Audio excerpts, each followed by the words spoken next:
इंसान ही है जो सही मायने में धम्म देशना सुन सकते हैं, समझ सकते हैं, पालन कर सकते हैं, दुख मुक्त हो सकते हैं। इसलिए इतना दुर्लभ जीवन मिला, हम क्या कर रहे हैं?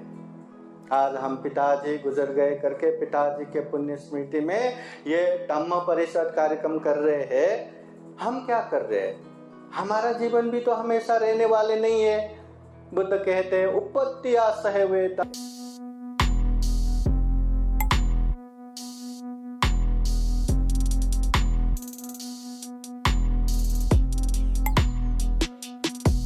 महाकारुणिक तथागत बुद्ध धम्म संघ को त्रिवार वंदना। परम पूजनीय बोधिसत्व डॉक्टर बाबा साहब अम्बेडकर आज के 24वां बौद्ध धम्म परिषद जो सभी कालगत दिवंगत प्रियजनों के पुण्य स्मृति निमित्त आयोजित है। इस धम्म परिषद में मुख्य उद्घाटक के रूप में उपस्थित पूजनीय भदंत प्राध्यापक डॉक्टर खेंदमो महाथेरो, प्रमुख धम्मदेशना के रूप में उपस्थित पूजनीय भदंत प्रज्ञाप्रियो थेरो, अभी जिन्होंने धम्मदेशना दिया पूजनीय भिक्खु यशोदीप थेरो, पूजनीय भिक्खु नागसेन, प्रमुख जितने भी उपस्थित पूजनीय भिक्खु संघ सामनेरगण, प्रत्यक्ष अप्रत्यक्ष धम्म देशना कार्यक्रम में जुड़े हुए संपूर्ण श्रद्धा संपन्न बुद्धि संपन्न उपासक उपासिकाएं। मनुष्य जीवन प्राप्त होना दुर्लभ है। मनुष्य होके मनुष्य की तरह जीना दुर्लभ है। इतना दुर्लभ जीवन मिला, बुद्ध का सद्धर्म, वो दुर्लभ धम्म मिला, तथागत बुद्ध मिला और मनुष्य की तरह जीना है। अब हमें बुद्ध के सद्धर्म सुन के अभ्यास करते हुए पालन करते हुए जीना है।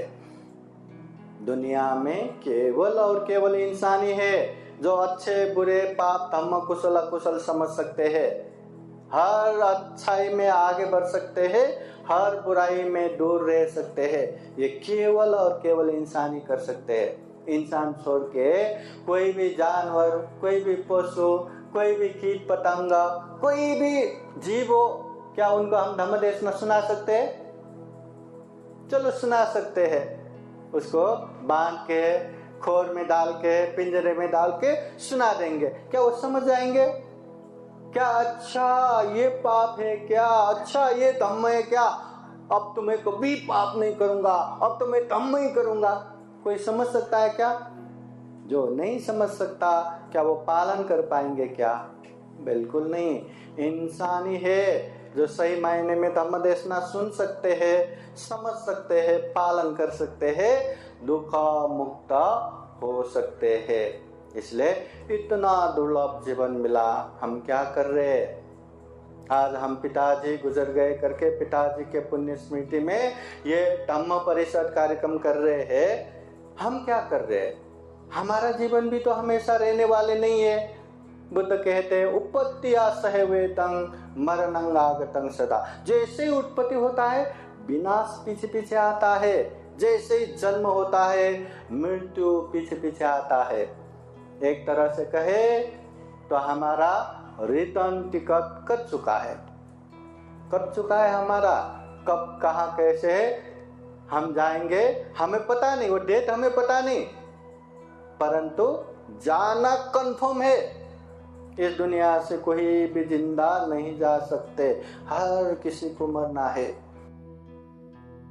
सारिपुत्र मौदगल्याण भिक्षु बनने से पहले बड़े बड़े गांव के वहाँ के जो प्रमुख है उनके बच्चे बचपन से मित्र, दूर दूर जाके उन समय में इंटरटेनमेंट के लिए, मजे के लिए क्या वही नाटक, वही ऐसे ही देखने जाना है।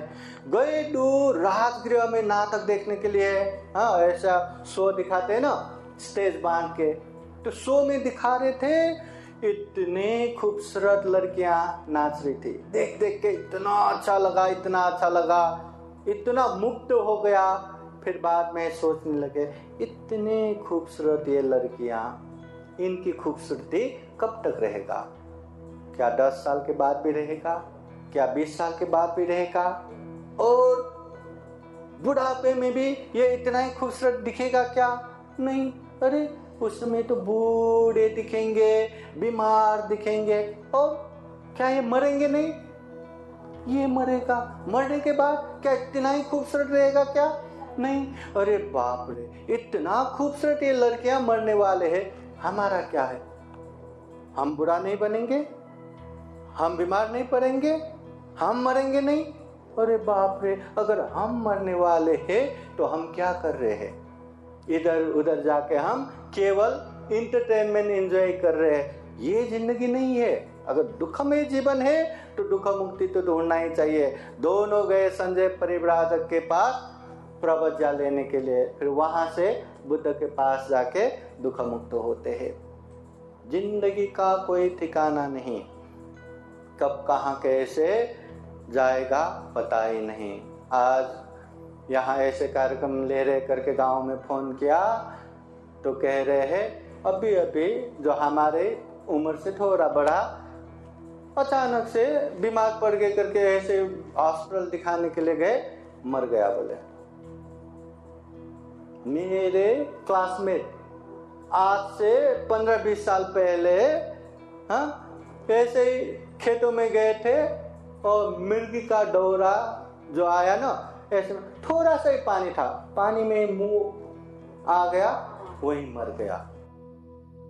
जिंदगी हंसते हंसते जा रहे, रोते रोते जा रहे। खाना खाने के लिए हर तरह का खाना ऑर्डर किया, खाने से पहले ही जा रहे, भाषण देते देते जा रहे। कभी भी कहीं भी कैसे भी हार्ट अटैक होके जा रहे, कैंसर होके जा रहे, बड़े बड़े बीमार होके जा रहे। ऐसे बीमार नहीं, ऐसे ही जा रहे।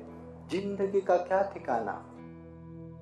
और हम बस मरना नहीं है ये सोचते हुए कमाने वाले इतना कमाते रहते हैं, इतना धन संपत्ति कभी हो गया है ही नहीं। फर्क और चाहिए और चाहिए और मानो कि हम ये जन्म के लिए नहीं, अगले 7 जन्मों के लिए यही पैसे हम उपभोग करेंगे जैसा। और चाहिए और वो पैसे के लिए दुनिया भर के पाप करने के लिए तैयार है, दुनिया भर के गलत करने के लिए तैयार है, कुछ भी करने के लिए तैयार है। हाँ, न पैसा साथ में आएगा, न धन संपत्ति साथ में आएगा, न परिवार साथ में आएगा। बुद्ध कहते हैं पुत्ता मत्थि धन मत्थि इति बालो विहन्यते अत्ता ही अतनो नत्ति कुतो पुत्ता कुतो धनम। मेरे पास परिवार है, मेरे पास धन संपत्ति है, ऐसे अहंकार करने वाले बुद्ध कहते मूर्ख है वो लोग। अत्ता ही अतनो नत्ति, हम जैसा चाहते हैं वैसा नहीं होता। हाँ, मेरा हाथ दर्द हो रहा है, मैं कहूँ ये मेरा हाथ है, फू अभी के अभी ठीक हो जाओ, हो जाएगा क्या? अरे ये मेरा हाथ है, मैं नहीं चाहता ये दर्द, फिर भी हो रहा है। हाँ, हम खुद जैसा चाहते वैसा नहीं होता तो परिवार कहाँ से होगा, वो धन संपत्ति कहाँ से होगा, कुछ भी नहीं होगा। इसलिए इतना दुर्लभ जीवन होने के बाद भी ये हमेशा रहने वाला नहीं है। ये बात को ध्यान में रखते हुए हमें खूब पुण्य करते रहना है, खूब धम्म करते रहना है। साधु साधु साधु। बुद्धं नमामि, बुद्ध को नमन करता हूँ। धम्मं नमामि, धम्म को नमन करता हूँ। संघं नमामि, संघ को नमन करता हूँ।